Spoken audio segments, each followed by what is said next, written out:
उत्तर प्रदेश में भी 6 चरणों में चुनाव संपन्न हो चुका है। अभी सिर्फ फाइनल की बाकी है, सेमीफाइनल खत्म हो चुका है और 4 जून को नतीजे आने शुरू हो जाएंगे। यानी कि विपक्ष अपना झंडा लहराएगा या फिर कमल अपना फूल खिलाएगा। ये देखना होगा 4 तारीख को जो नतीजे आएंगे आखिरकार किसकी सरकार बनने वाली है।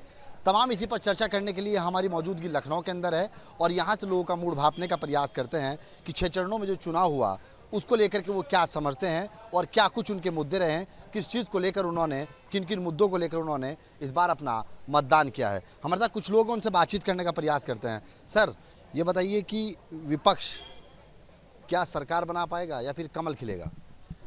देखिए, ये तो बिल्कुल जनता ने अपना रुख चौथे राउंड में ही बता दिया है कि कहीं भी भाजपा दूर दूर तक सत्ता में तो फिलहाल नहीं है और विपक्ष में बैठना अगर वो मुनासिब समझेगी तो आएगी।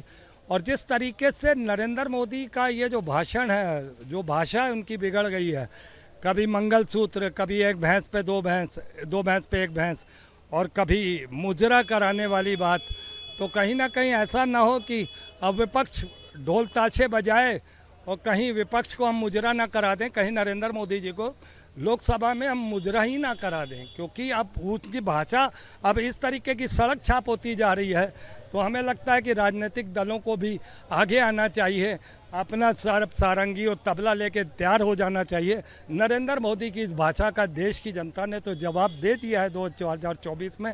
मैंने आपको बताया चौथे पाँचवें राउंड के बाद ही ये स्थिति क्लियर हो चुकी है कि सत्ता में आ रही है गठबंधन की सरकार। अब कौन नाचेगा हम लोकसभा में देखेंगे। लेकिन देश में 400 पार का नारा, प्रदेश में 80 का नारा योगी जी कह रहे हैं, साकार कह रहे हैं कि दावा ठोकना हो तो सरकार साकार होगा।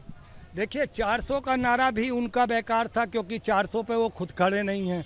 अगर अलायंस है, खड़े हैं, तो क्या वो जब आप आएंगे तो क्या वो जो मुद्दे ये लाना चाहते हैं उन पे सहमति बनाएगा गठबंधन अपनी? हर बार की तरीके से अब ये नहीं होगा कि आप दबाव बना लोगे। तो कहीं ना कहीं वो 400 का कहना भी बंद हो गया मोदी के लिए, मोदी के मुंह से वो कहना बंद हो गया। और रही बात 80 की, तो आप देख लीजिएगा 80 में क्या स्थिति है।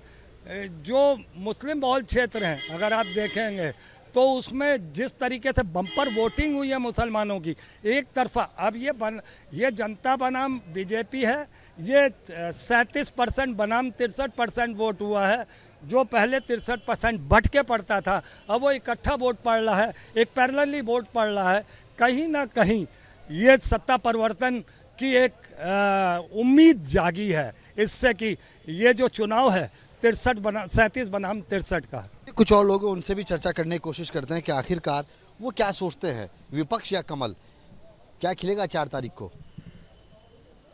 भारतवर्ष की जनता एक राउंड से लेकर के 6 राउंड तक अपना बता दिया है और वो जो राउंड है, जो वोट हुए, अब अंतिम दौर में है।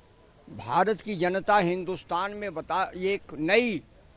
एक नई आस, एक नई किरण देख रही है, वो 4 जून के बाद।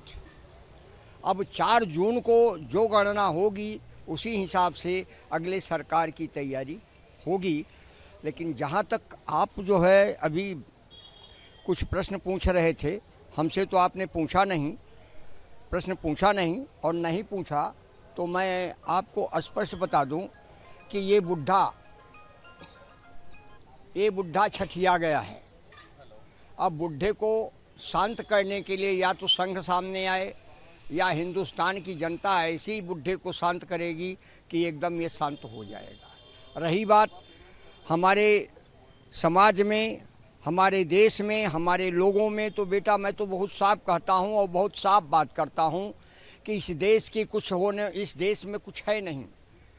चिड़िया कहती है चमन बदला, तारे कहते हैं गगन बदला, श्मशान की खामोशियाँ कहती हैं कि लाशें वही है पर न कफन बदलने वाला है न लाश वही लाश जो है अगला बगला सगला सब मरते रहते हैं तो उसी पे लाश हो जाती है और कफन बदलने वाला नहीं है। ये हिंदुस्तान, ये भारत, ये इंडिया जो भी है, मैं आप लोगों से स्पष्ट कह रहा हूँ कि 4 तारीख को 4 बजे के बाद नरेंद्र मोदी भारत में नहीं दिखाई पड़ेंगे। हाँ, लेकिन वो तो ये कह रहे हैं कि 400 पार का जो उन्होंने नारा दिया, विपक्ष बौखलाया हुआ लग रहा है, टकाटक खटाखट। अब आप इस पर चर्चा कर रहे हैं ना, तो आप ये बताइए कि भारतीय, आप गूगल पे जाइए, हमारे देश का नौजवान हमेशा मजबूत है, हमारे देश का नौजवान हर जगह तेज है। अपने गूगल पे चला जाए, अपने मोबाइल, बड़ा वाला मोबाइल लिया हो, हम तो उसको चिपटहवा कहते हैं, यदि वो मोबाइल लिया हो तो उस मोबाइल पे जाए और बताए कि 398 सीटों पर भाजपा गठबंधन चुनाव लड़ रही है, 2 सीट कम है 400 में। तो आखिर ये 400 के पार कह कैसे रहे हैं, इसका उत्तर इनके पास आया कहाँ से। रही बात माननीय योगी जी योग साधना से, योग की साधना से, वो योग कौन सा, चाहे अयोध्या का योग हो, चाहे अयोध्या का योग हो, चाहे अयोध्या का आयोग हो, ये सब देखने से तो साफ साफ मालूम होता है कि ये 40 के ऊपर नहीं जा रहे हैं, 40 के ऊपर नहीं जा रहे हैं, जहाँ तक मैं घूम चुका हूँ, जहाँ तक मैं देख चुका हूँ। कुछ और लोग उनसे बातचीत करने का प्रयास करते हैं। एक बात बताइए सर, विकास के मुद्दों को लेकर क्या आपने वोट किया है? अभी आप कह रहे थे कि विकास के मुद्दों को लेकर वोट किया है, क्या मानते हैं, क्या विपक्ष कम होगा या फिर कमल खिलेगा? इस बार तो विपक्ष का ही लग रहा है कि आना है तय, क्योंकि मोदी जी ने जब तक जितने विकास की बातें कहीं वो सब धरी धरी रह गई, क्योंकि ज़्यादा काम पेपर पे ही है, धरातल पे नहीं दिखा। और जनता आप समझ चुकी है, तो जनता के हाथ में ही फैसला है। मोदी जी 400 कहें चाहे विपक्ष 400 कहे, मैंने ये नहीं लगता, मैंने ये है कि जनता क्या चाहती है, और जो जनता चाहती है वो दिख रहा है। और आंकड़े के हिसाब से अभी लग रहा है कि इनकी सीटें कम आ रही हैं, काफ़ी बौखलाए हुए भी लग रहे हैं। तो अब आने वाले समय में 4 जून को पक्ष और विपक्ष दोनों का फैसला हो जाएगा, लेकिन इस बार उम्मीद कम है कि मोदी सरकार बनेगी। आप कह रहे हैं कि मोदी सरकार नहीं बनेगी, क्या सरकार ने काम नहीं किया? विकास के क्या मुद्दे रहे, किन किन चीज़ों को लेकर के वोट आप डाल? विकास के मुद्दे जितने भी इनके थे, अभी तक विकास इन्होंने क्या किया? जितनी बात इन्हें किया, आईएम्स बनाएंगे, आईटी बनाएंगे, ये बनाएंगे, कहीं कुछ नहीं बना। इन्होंने हर हफ्ते में गिना दिया, इनके बात ही इतनी बड़ी बड़ी है। जो लोग पढ़े लिखे हैं, वो जो समझदार हैं, वो देख रहे हैं कि सच्चाई क्या है और आप क्या कह रहे हैं। अगर आप ये कह दोगे कि मैं चांद को ज़मीन पर ला दिया, तो दिखना भी तो चाहिए, वो तो आसमान में ही दिख रहा है। आप जो भी कहते हैं वो बात सिर्फ बात तक ही रह जाती है। जनता इस बात को 10 सालों में धीरे धीरे समझ गई। इसलिए आज भी विकास के नाम पर केवल जो ये बता रहे हैं, इनके पास कोई विकास का मुद्दा नहीं है, इनके पास सिर्फ हिंदू और मुसलमान का मुद्दा है, जिससे अब ये भी कतरा रहे हैं। भारतीय जनता पार्टी हिंदू तत्व की राजनीति करती है, आप ये कहना चाहते हैं? भारतीय जनता पार्टी शुरू से ही हिंदुत्व की पार्टी रही है, और ये हिंदुत्व पे ही आज तक पॉलिटिक्स की है। इन्होंने विकास के मुद्दे पर किया क्या है? अटल बिहारी वाजपेयी एक ऐसे नेता रहे बीजेपी में जिन्होंने विकास किया और विकास के बारे में सोचा, लेकिन अभी तक जो है कि जो 10 सालों में जो सरकार कर रही है, 10 सालों में इन्होंने कुछ भी ऐसा कार्य नहीं कर पाया है जिससे देश विकास कर ले। ऐसे तो लड़के भी बेच करके बाप की संपत्ति को दिखा देंगे। और जो इनका दावा है कि मजबूत हो रहा है, अगर भारत इतना मजबूत है तो फिर भारत से पैसे भागने वाले कैसे नहीं पकड़ा पाते हैं? मोदी जी अगर इतने पावरफुल थे तो 12,83,000 करोड़ रुपया अपने देश से बाहर कैसे चला गया? ये भी बात सोचने वाली ना।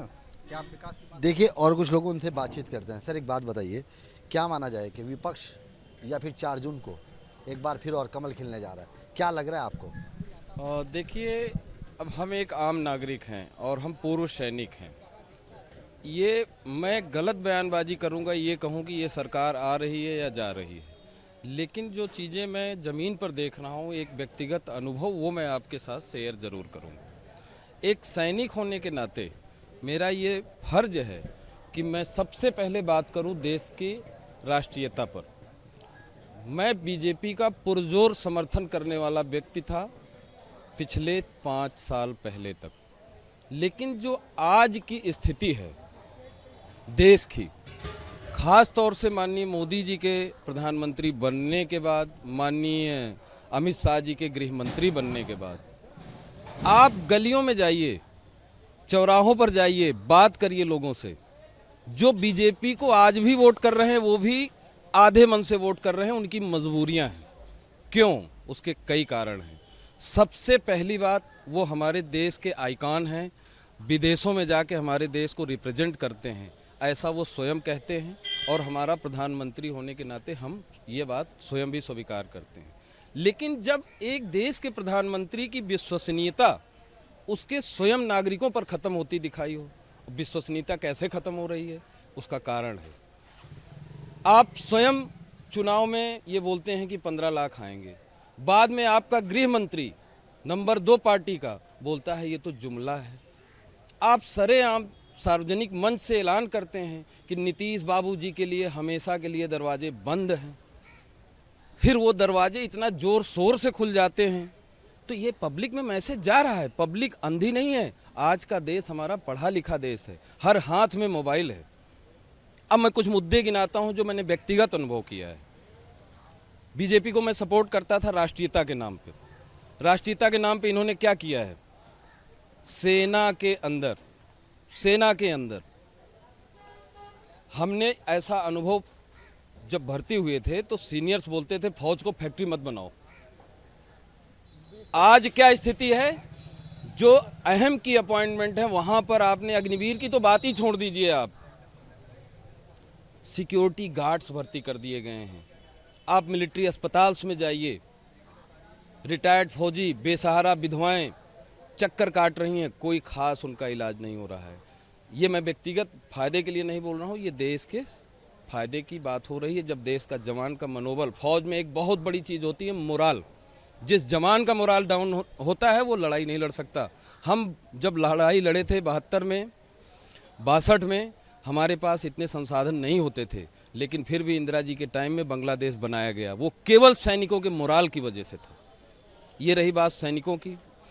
अब आ जाइए आम जिंदगी में, एक सामान्य नागरिक के लिए आप बहुत सारी योजनाएं चला रहे हैं, मैं देख रहा हूँ, मैंने स्वयं ज़मीन में अनुभव किया है। आप जाइए हर घर जल योजना का एनालिसिस करिए। अगर आप 50 गांव घूमेंगे तो शायद 1-2 गांव में हर घर नल में जल जा रहा है, अन्यथा केवल स्ट्रक्चर खड़ा हो गया है। कमीशनबाजी जो कच्चा हाफ पहन के राजनीति बुढ़ापे तक कर रहे थे और खंगाल थे, उनके घरों में स्कॉर्पियो खड़ी हैं। और मैं डंके की चोट पे ये बात बोल रहा हूँ, मैं प्रूफ भी दूंगा। अगर शिक्षा की बात की जाए, स्वास्थ्य की बात की जाए, क्योंकि 6 चरणों के अंदर में चुनाव संपन्न हो चुका है, 7वां यानी कि फाइनल बाकी है, सेमीफाइनल खत्म हो चुका है। माना जाए कि शिक्षा, स्वास्थ्य, बेरोजगारी, तमाम ये ऐसे मुद्दे रहे हैं जो लोगों ने इसकी चर्चा की है। क्या माना जाए कि इनको लेकर के वोटिंग हुई है इस बार, या हिंदू तत्व के नाम पर वोटिंग हुई है, राम मंदिर के नाम पर वोटिंग हुई है? बिल्कुल जो आप कह रहे हैं, शिक्षा एक अहम मुद्दा रहा है। पेपर लीक्स के काम जो भी आए हैं, अभी आपने देखा होगा सबसे ज़्यादा पिछले 8-10 सालों में आए हैं, चाहे वो किसी अन्य सरकारें रही हों, प्रदेश में अन्य जगह रही हों। लेकिन आप केंद्र में बैठे हैं, आप ऐसा कानून बनाइए कि स्टेट गवर्नमेंट्स उनको फॉलो करें। ये 65 सीट से कम रहते हैं, 30-35 सीट बीजेपी अगर जीतती यूपी में तो मामला इनके लिए 100% फंसेगा।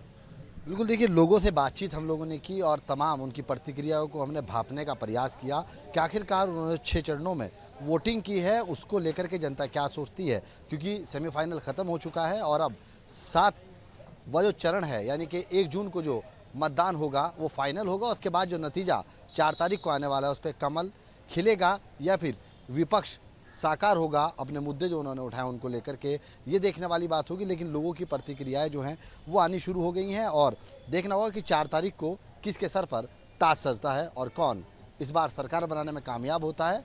साथ ही साथ में देश का प्रधानमंत्री कौन होगा, ये भी अपने आप में एक अहम सवाल जो जनता की प्रतिक्रिया उसके बाद खड़ा होना शुरू हो गया है।